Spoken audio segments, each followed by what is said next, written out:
Hello my dear friends. எல்லாரும் நல்லபடியாக exam எழுதிட்டு சேஃபாக வீட்டுக்கு ரீச் ஆகிருப்பீங்கன்னு நினைக்கிறேன். I believe that you all gave your best and fingers கிராஸ்டில் நம்ம வெயிட் பண்ணலாம் ரிசல்ட் வர வரைக்கும். ஸோ அதை பற்றின ஒரு தாட் ப்ராசஸ் இப்போதைக்கு தேவை கிடையாது. உங்கள் மைண்ட்லேருந்து எக்ஸாம் நெட்டு ப்ரிப்பரேஷன் அப்படிங்கிறத கொஞ்ச நாளைக்கு இந்த சென்ஸ் ஒரு வாரத்துக்கு நீங்கள் தள்ளி வச்சுருங்க. அதை பற்றின எந்த ஒரு தாட் ப்ராசஸும் இல்லாமல் எப்படி ப்ராக்ரஸ் ஆகுறது அப்படிங்கிறத நம்ம டிஸ்கஸ் பண்ணிக்கலாம். அதுக்கு முன்னாடி ஒரே ஒரு ரொம்ப முக்கியமான விஷயம், நிறைய பேர் செய்ய தவறுற விஷயம், அந்த ஒரு டாஸ்க்கை இன்றைக்கி மட்டும்தான் உங்களால் செய்ய முடியும். அதை உங்களால் முடிஞ்சதுன்னா செஞ்சு வைங்க. என்ன அப்படின்னா, நம்ம இன்றைக்கி எக்ஸாம் போயிருப்போம், நம்ம சில ஏரியாவில் ஸ்ட்ராங்குன்னு நினச்சிட்டு போயிருப்போம். அந்த ஏரியாவிலேருந்து போதுமான அளவு கொஷின் வராமல் இருக்கலாம், இல்லை ரொம்ப ட்விஸ்டடாக கேட்டிருக்கலாம். நமக்கு சம்மந்தமே இல்லாத ஏரியாவை நம்ம கெஸ் பண்ணிட்டு வந்திருப்போம். நாளைக்கு ரிசல்ட் வரும்பொழுது இதில் ஒரு ஓவர்லாப்பிங் இருக்கும். நம்ம சம்மந்தமே இல்லாத ஏரியாலாம் நிறையா மார்க் வாங்கியிருப்போம். அதனால் நம்ம என்ன நினச்சிருவோம்னா, அது நமக்கு தெரிஞ்ச ஏரியான்னு நினச்சிருவோம். அந்த தப்பை நம்ம செய்யக்கூடாது. நான் இதை யாருக்காக சொல்கிறேன்னா, நீங்கள் நெட்டு ஜேஆர்எஃப் கெயின் பண்ணுறீங்க, இந்த தடவை நெட் அடிச்சிடுறீங்க. அன்ஃபார்ச்சுனேட்லி உங்களால் ஜேஆர்எஃப் மெட்டீரியலைஸ் பண்ண முடியல அப்படின்னா, நெக்ஸ்ட் டைம் நீங்கள் போகிறீங்க அப்படின்னா, இதை தாண்டி ஒரு லெவல் அப்பா தான் நீங்கள் ப்ரிப்பேர் பண்ணணும். அதுக்கு உங்கள் கையில் இருக்கிற ஒரே ஒரு அத்தாட்சி, நம்மளோட லெவல் என்னங்கிறத நம்ம யூஜிசி நெட்டு ஸ்டாண்டர்டுக்கு பார்த்த ஒரே ஒரு எக்ஸாம் இன்றைக்கி நடந்த எக்ஸாம் தான்.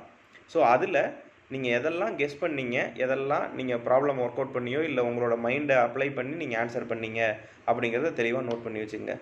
So that you once answer key வரும்போது உங்களுக்கு தெரியும் எதெல்லாம் மெட்டீரியலைஸ் ஆச்சு, எதெல்லாம் மெட்டீரியலைஸ் ஆகலை, எங்கெல்லாம் நம்ம ஸ்ட்ராங்காக இருக்கோம், எங்கெல்லாம் நம்ம ஸ்ட்ராங்காக இல்லை, இன்னும் எங்கெங்கே நம்ம கான்சென்ட்ரேட் பண்ணணும் அப்படிங்கிறது உங்களுக்கு தெரியும்.